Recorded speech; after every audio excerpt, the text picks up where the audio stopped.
Good evening, ladies and gentlemen. My name is Aidan O'Sullivan, and I'm going to be enlightening you all on the wonders of the timeless National Park of Yosemite. Yosemite, that seems to continue on forever, is a gorgeous park filled with deep valleys and some of the tallest cliffs in the California area. There are various land formations here, much larger than the one I'm showing you right now, made mostly of granite, similar to this. There's El Capitan, a totally vertical rock formation found at the very north end of the Yosemite Valley, and that's actually the tallest mountain constituted in the park.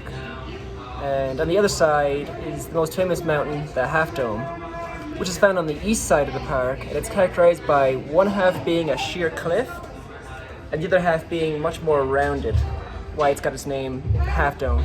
There are also various rivers that flow through the Yosemite Valley, the most notable of which being the Merced River that flows for 145 miles directly through the middle of Yosemite. Even with all these mighty structures, the national park is not impervious to the negative effects of human interactions.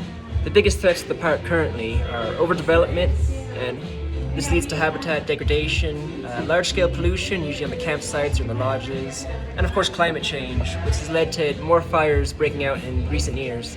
If you want to start protecting this gorgeous park and all of the plants and animals contained within it, large changes need to be made so that future generations can enjoy this marvelous wonder. Yosemite National Park is home to a plethora of interesting native species throughout all of its elevations.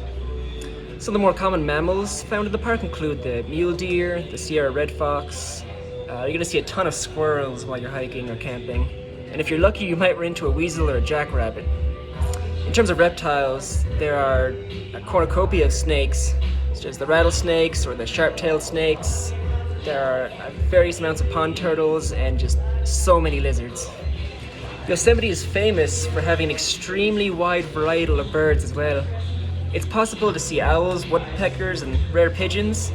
It's so extensive, any individual may be able to notice kingfishers or colorful hummingbirds just throughout the regular day. Or, if you're more the fishing type, you'll be able to find rainbow, brook, or brown trout, or more commonly the black bass at the lowest of elevations in the park. No matter where you're looking, you'll be able to find fantastical wildlife anywhere in the park, especially if you're looking into the trees. As you go higher in elevation, you'll notice pine trees, such as this one here.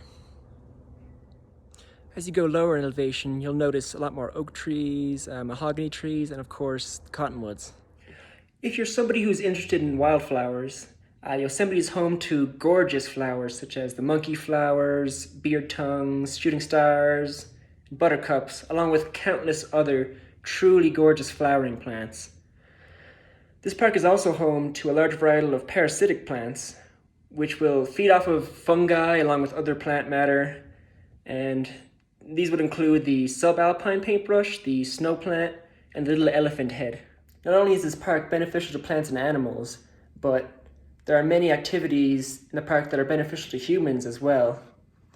If you're worried about finding a restroom, don't fret, because there are a large multitude of restrooms found throughout the park, so you'll never be in trouble in case of an emergency. Inside the park, you can find buildings such as the Visitor Center. There's a large amount of different museums and information centers, a lot of ranger stations.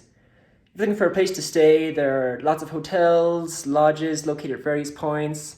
If you're feeling extra adventurous, there are campsites found at all major landmarks throughout the park. There are tons of activities that can be completed while you're vacationing in the park. So the most popular being hiking or biking, along with many various trails. You can camp or sleep in a lodge. There are also very many rock climbing areas of varying skill levels. There are also lots of spots to go fishing or kayaking in many of the lakes or rivers, with water sports being the most popular activity in the park for sure. If human-caused environmental processes continue to run amok on this valuable ecosystem, future generations will not be able to enjoy the park in the same way that we can. There are tons of organizations that you can get involved with in order to reduce your carbon footprint and help combat the negative environmental effects humans have in our world. Little daily things can also be completed. These would include biking to work, eating less red meat, or even just eating locally could help.